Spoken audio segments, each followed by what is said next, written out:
40वां सर्ग। सगर के पुत्रों के भावी विनाश की सूचना देकर ब्रह्मा जी का देवताओं को शांत करना। सगर के पुत्रों का पृथ्वी को खोदते हुए कपिल जी के पास पहुंचना और उनके रोष से जलकर भस्म होना। देवताओं की बात सुनकर भगवान ब्रह्मा जी ने कितने ही प्राणियों का अंत करने वाले सगर पुत्रों के बल से मोहित एवं भयभीत हुए उन देवताओं से इस प्रकार कहा। देवगण, यह सारी पृथ्वी जिन भगवान वासुदेव की वस्तु है तथा जिन भगवान लक्ष्मीपति की यह रानी है, वे ही सर्वशक्तिमान भगवान श्री हरि कपिल मुनि का रूप धारण करके निरंतर इस पृथ्वी को धारण करते हैं। उनकी कोपाग्नि से सारे राजकुमार जलकर भस्म हो जाएंगे। पृथ्वी का यह भेदन सनातन है, प्रत्येक कल्प में अवश्यम भावी है। श्रुतियों और स्मृतियों में आए हुए सागर आदि शब्दों से यह बात सुस्पष्ट ज्ञात होती है। इसी प्रकार दूरदर्शी पुरुषों ने सगर के पुत्रों का भावी विनाश भी देखा ही है, अतः इस विषय में शोक करना अनुचित है। ब्रह्मा जी का यह कथन सुनकर शत्रुओं का दमन करने वाले 33 देवता बड़े हर्ष में भरकर जैसे आए थे उसी तरह पुनः लौट गए। सगर पुत्रों के हाथ से जब पृथ्वी खोदी जा रही थी उस समय उससे वज्रपात के समान बड़ा भयंकर शब्द होता था।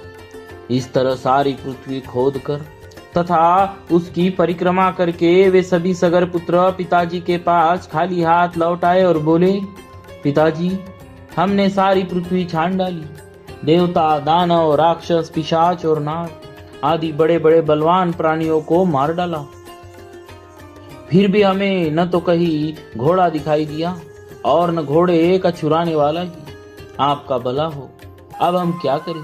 इस विषय में आप ही कोई उपाय सोचिए। रघुनंदन, पुत्रों का यह वचन सुनकर राजाओं में श्रेष्ठ सगर ने उनसे कुपित होकर कहा, जाओ फिर से सारी पृथ्वी खोदो और इसे विदीर्ण करके घोड़े के चोर का पता लगाओ। चोर तक पहुंचकर काम पूरा होने पर ही लौटना। अपने महात्मा पिता सगर की यह आज्ञा शिरोधार्य करके वे 60,000 राजकुमार रसातल की ओर बढ़े और रोष में भरकर पृथ्वी खोदने लगे। उस खुदाई के समय ही उन्हें एक पर्वताकार दिग्गज दिखाई दिया जिनका नाम विरूपाक्ष है। वह इस भूतल को धारण किए हुए था। रघुनंदन महान गजराज विरूपाक्ष ने पर्वत और वनों सहित इस संपूर्ण पृथ्वी को अपने मस्तक पर धारण कर रखा था। काकुष्त्य वह महान दिग्गज जिस समय थककर विश्राम के लिए अपने मस्तक को इधर उधर हटाता था उस समय भूकंप होने लगता था। श्री राम पूर्व दिशा की रक्षा करने वाले विशाल गजराज विरूपाक्ष की परिक्रमा करके उसका सम्मान करते हुए वे सगर पुत्र रसातल का भेदन करके आगे बढ़ गए। पूर्व दिशा का भेदन करने के पश्चात वे पुनः दक्षिण दिशा की भूमि को खोदने लगे। दक्षिण दिशा में भी उन्हें एक दिग्गज दिखाई दिया। उसका नाम था महापद्म। महान पर्वत के समान ऊंचा वह विशालकाय गजराज अपने मस्तक पर पृथ्वी को धारण करता था। उसे देखकर उन राजकुमार को बड़ा विस्मय हुआ।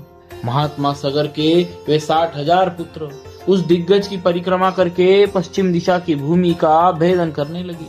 पश्चिम दिशा में भी उन महाबली सगर पुत्रों ने महान पर्वताकार दिग्गज सोमनस का दर्शन किया।